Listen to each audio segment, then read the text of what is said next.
Am I the a-hole for refusing to met the biological child I do not claim? Plus update. Original post. When I 28 male was 16, I was groomed and later essayed by today's standards by my manager 23 female at the time. She had gotten pregnant. Now that child has reached out to me. It has gotten to the point that they are stalking me online. The mother contacted my girlfriend who is rightfully upset. It feels like they took away our safety. I have become paranoid in public. Everyone that I talked to about this, including my boss since he noticed my work has been slacking, has told me that I owe this child a meeting. That every child has the right to know who their parents are.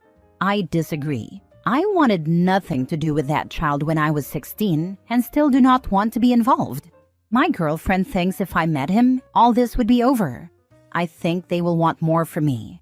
I feel like this makes me an a-hole, since I also never financially provided and most likely won't. I just want this to stop. Now for the top comments before reading the update. OP, this comment section is a mixed bag. Here's my take. Lock down your entire online persona, every single account. Set them all to private or friends only. Comb through your friends list and followers. Remove anyone you do not know personally. You want to have your entire online presence be that of a silhouette. There, but difficult to see the details of. Make it as hard as possible for them to see any details about you except for your name. I remember how it felt. I agree completely with all is said here, except I would add one thing. Give the kid your or your family's medical history. None of this is their fault either, and it's something that might actually save their life one day. This is great advice. My dad walked out when I was a kid and has rebuked every attempt I've made to make contact with him. He has grandkids now, but having his family history would have been so helpful. I did a 23andMe solely for this reason. It doesn't show every medical thing, but there are a few important pieces of medical information that I was able to find out for me and my kids too. All the best to you. Not the a-hole. If it's something you can't emotionally handle in person, then she has to accept it. You have the option of contacting a family lawyer for legal guidance. If there's no court order, then you don't owe any child support. But if the attorney sends a cease and desist letter, it could motivate them to go to court. Pressing charges for the assault could still be on the table too. An attorney can answer a lot of your questions and hopefully put you a little more at ease. It's an unhappy situation that never should have come to be. See, I'm a nasty bee, so I'd reply back to the mother and ask her if she really wants her child to be told that OP wants nothing to do with a child conceived from his mother raping a child. Not the a-hole. Why the heck are you telling your boss about this though? Stop telling people. And do not give her a single red cent. If OP works the same job, boss might know former manager, unfortunately. Now for some update. To start, I was not and still am not on the right headspace to revisit trauma that occurred 12 years ago. I also know that there are freaks who only want more details about the SA to wank off to. To clarify, I grew up in a Catholic household, the fourth child out of 12. Being born a male meant at 16, it was required by my parents that I get a job to help financially put food on the table. At 16, we, siblings, were taught abstinence until marriage, that any sexual act violates our body and breaks the trust and bond towards our future spouse in the eyes of God, which is why I never proposed to my girlfriend. We were never taught to not trust adults. Our parents failed to teach us consent though, power dynamics, or grooming tactics. I was a prime target. The grooming started with attention I liked, as I didn't get it from home. Positive affirmations about my work. Soon there were friendly lunches. I mean, to me at 16 we were friends, eating lunch together. Nothing strange. She gifted me clothing, that is when I felt uncomfortable. The clothes stayed in my closet until one of my siblings started wearing them. Nobody in my household questioned where the clothes came from. I tried to make excuses as to why I couldn't be alone with her. I have too much work right now. Eventually, she called me into her office and asked if I knew the age of consent. I didn't. 16 is the answer. She admitted to being attracted to me, that if I was to keep being a man and providing for my family, I would do as she instructed. I didn't say no or fight back. I was scared of losing my job. I was terrified of my parents finding out. I blamed myself for having my virginity stolen. We now know that cases of SA and such are difficult to prosecute. The victim's testimony is what matters the most. I was a male, so I had that against me. I didn't fight back or say no. Clearly that means I wanted it, right? That I wanted to brag to my peers. What peers? My siblings? Other children that attended the church? About bagging some hot 23-year-old that I worked for. Society 12 years ago viewed male victims differently than they do now. The guilt of sinning had eaten at me. I went to confession and told everything. I was told by the church to remain hushed. I was silent for 12 years. Now my parents know, and they resent me for denying them a relationship with their grandchild. My siblings want me to stay away from their children. I asked my girlfriend for space so she isn't a casualty in my trauma. My boss reached out and apologized for what he had said at the moment. He thought about it and realized that he may have negativity affected me. He also offered to pay for my mental health care at the really nice facility he found that specializes in rape trauma. He reassured me that my job with his company is secured. I may take his offer. Reading some of these comments, I realized that I am not okay. I also reached out to my cousin's wife, lawyer. She says if I take any legal action, the outcome may not be what anyone wants. The word would get out, and that child will also be known as having a child rapist for a mother, along with a dad who left them. She is preparing medical records to send over and a verbal warning about the online stalking. I don't know who is behind the screen. A tech-savvy 11 or 12-year-old wanting answers, or her using this opportunity to victimize me again. Either way, no matter what I choose, I will be considered an a-hole with trauma, and that child will have some sort of trauma as well. Next story. I kicked my husband out after finding out he was trying to cheat with our daughter's best friend. Am I wrong? I, 37 female, have been married to my husband Joshua, 38 male, for 15 years. We also have a daughter, Dia, 19 female, and her best friend is a girl named Aliyah, 19 female, whose parents we're also close with.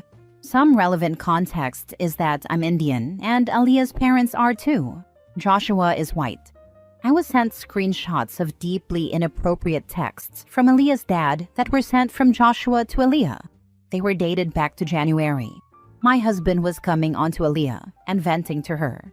She kept telling him to cut it out. She wasn't interested and threatened to tell me what he was doing, and saying unless he didn't stop texting her, which my husband did. In those texts, there were some truly disgusting things said about both Dia and I's skin color. Joshua said that he wished both me and our daughter were light-skinned like Aliyah, so we weren't such embarrassments to bring around his family and co-workers. Joshua even went so far to say that he wished he could divorce me and marry someone like Aliyah to try again at a blended family. Aliyah's dad said that he wanted to unalive my husband, but he would wait for me to confront him before doing anything. I was disgusted and horrified at what those texts said, but held out the tiniest amount of hope that maybe they were made up, so I waited for Joshua to get home. He didn't even bother to deny it when I showed the texts to him, and just begged for me to forgive him. Saying that it was a stressful time in his life, he didn't know what he was doing, and he hasn't tried anything with Aliyah or anyone else since. I just told him to get out of my sight, and I didn't want to see him for the time being. My husband seemed disappointed but packed a bag before leaving for my mother-in-law's house. That was 2 days ago, and I haven't spoken to anyone except my daughter and mother-in-law. I haven't told Dia what happened, and instead just told her that Joshua and I had a fight, so her dad is staying elsewhere for a while. Joshua hasn't tried to contact me either, except for asking me when he could come back, which I didn't respond to. My mother-in-law is begging for me to accept my husband back, so we can talk it out and move past it. She said that I shouldn't throw away 15 years of marriage over a few texts. I don't know what to do. I'm still having trouble accepting that my husband would do something like this, and my mother-in-law is making me feel guilty for kicking him out. With all due respect, screw your mother-in-law. What your husband did was inexcusable, both to you and your daughter. It's bad enough he was saying that sort of stuff about you and her and trying to start an affair, but to do with your daughter's barely legal friend? Throw the whole man out. Exactly. For me, the comments he made about his wife and daughter's skin tone is unforgivable. Obviously, the rest is bad, but to talk about her like that to someone else? F that. It wasn't just someone else, it was his daughter's best friend. Thank goodness she cut that nonsense out ASAP. Screw that POS and his mom. I'm sorry you're having to experience that. I would have a sit down with your daughter though, and be honest and explain everything. At 19, she's old enough to know and handle the truth. This will affect their relationship moving forward, but at least she will have the knowledge to make her own choices and protect herself, future friends she brings around, and possible children in the future. Honestly, I just want to protect her from the pain she would feel from knowing that her own father said such awful things about her, and the fact he would go after her best friend. She will find out eventually, and then she will resent both of you, him for saying it and you for tolerating it. And remember, if you divorce him, it's not you throwing away 15 years. He did that all by himself. Not wrong at all. There's many levels of inappropriate here, and I am so sad for you that your own husband said such awful things about your skin tone, much less hitting on a woman the same age as your daughter. The fact that he hasn't contacted you, but mother-in-law has, says a lot. I couldn't stay married to someone who had done that myself. I think it's partly because I've been with him for so long. I don't know how to envision the rest of my life without him. Next story. Am I wrong for blowing up on my girlfriend for letting her male friends sexualize her? I'm going to try and keep this as anonymous as possible.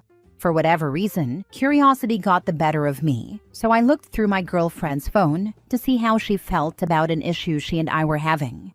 Yes, we did talk about it, but she's typically the one to tell me what I want to hear.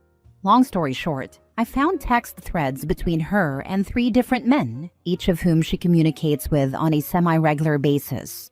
I know she had a sexual relationship of some fashion with each of them. This doesn't bother me. They were all before me, and the past is the past. However, it would appear each of these men still says sexually aggressive things to her. One dude in particular frequently tells her he would leave his wife for her. Another tells her he has to try and behave himself around her, and that he often thinks of hooking up with her. And the last one frequently gets drunk, says he misses when they used to date, and describes how he would like to hook up with her.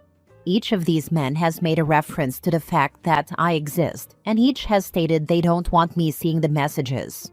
While my girlfriend does not reciprocate, she does not ask them to stop. She even met with one of the men and purposely didn't tell me. When I confronted her about it, she explained that she didn't think anything of it and that she does not reciprocate the behaviors above. I expressed my concerns that these men don't seem to respect our relationship, given that they know about me, and continue to say sexually aggressive things. I know I was wrong to look through her phone, and I absolutely blew up on her for allowing it. So, am I wrong for having this reaction? Edit. She has blocked their numbers after I expressed my concerns. Those aren't male friends. Those are males that want in her pants. Huge difference. It's your relationship and your comfort level. If it were me, she would need to cut off contact with that type of behavior, or I would be gone. To be honest, the fact that she even entertained/allowed it in the first place would be enough for me to leave. You can force her to block them, but it doesn't change how she feels about them or her response to, at a minimum, the attention and validation that she clearly loves. She took it even further though and hid it willingly. There's no way I'd continue a relationship with this person, even if she blocked them all immediately. The trust would already be heavily shattered. I think part of what makes someone ready for a great and healthy relationship is understanding that a scenario doesn't have to involve actually sleeping with someone else to still be a bad idea to allow. No one is even talking about the fact that she met with one of them and purposely didn't tell you. That's not just a red flag, that's an entire act. She hid it from you because she knows it's wrong, and she feels like it's cheating. Jesus Christ, you don't need to know anything else. She very likely is, or has, cheated on you with them. All you know about is one time she did it. Last story. My boyfriend broke up with me saying that he wants to be in a monogamous relationship. Am I wrong in challenging him about the actual reason? My boyfriend is 23 and I am also 23. We have been in a relationship for 4.5 years. We had our ups and downs, but our relationship was overall a happy one. He was the one who wanted to live together, in fact. We have been living together for 2 years. We still live together, but he is planning to move as soon as he finds somewhere suitable. We have had a polyamorous relationship nearly the entire time that we were together. Even a few months ago, he was making plans with me for our future together and about moving to another place together when our lease ends. However, last week, he told me out of nowhere that he doesn't want to be in a polyamorous relationship and that he also ended things with his secondary partner for the same reason. I'm having a hard time believing him because if he wanted a monogamous relationship, we could have been in one. I do have a secondary partner too, and when I tried to have a discussion about our relationship possibly being monogamous, if that is what he wants, he said that he didn't think I would want to be unfair to my secondary partner, and so he didn't ask. My problem is that he never asked me, just went to a breakup straight away. It's for this reason that I don't believe he's telling me the real reason. Maybe he thinks this is an easy way out without resolving whatever issues he has with our relationship, but he's not interested in talking at all. Thinking about what is really going on has been driving me crazy. One of my friends said that I should try to find out if he's found someone who is only willing to have a monogamous relationship. I am going to ask him about this, but I wonder if he will lie about it. Am I wrong for confronting him about the real reasons? I asked the girl who was his secondary girlfriend whether he had discussed this with her, and she said that he only told her that he wants to now be in a monogamous relationship. Now for the comments before reading the mini update. Well, you didn't really say if you would have chosen a monogamous relationship if given the option, but it's also possible he wants to meet someone who has simply never been interested in polyamory going forward. I guess I don't really know why you mistrust his answer. No a-holes here, so long as you're respectful when you ask. But don't tell yourself it's the mystery of it all that's eating you up. I can be in a monogamous relationship, if he wants that. I don't believe him, because he didn't once discuss the possibility of us being monogamous before telling me he's ending things. Sorry, but he broke up with you and the other partner too. He doesn't want a monogamous relationship with either of you since he was in a polygamous relationship with both of you. It's just what he wants to do, and you should respect that preference. I think you should let it be. He probably wants a clean slate and with someone who wants the same as he does. This could just have become a sudden realization for him, and he probably wasn't as happy as you were in a polyamorous relationship. Leave him alone, and find someone who wants what you want in a relationship. I agree. It doesn't matter what his reasons are. He wants out of the relationship? Just let him go. It's like OP wanted it more complicated than what he explained. Sometimes it's a simple and short explanation. He really doesn't have to explain more. Edit. Found out today that there is a girl that he is doing this for, except that it's not someone new. It's someone he has known through his sister for a while. Previously, she was in a relationship, but has been single for a few months, and he recently found out that she was single and tried to be with her. She told him she was interested, but only if he would be monogamous with her. He agreed to this, and that's why he broke up.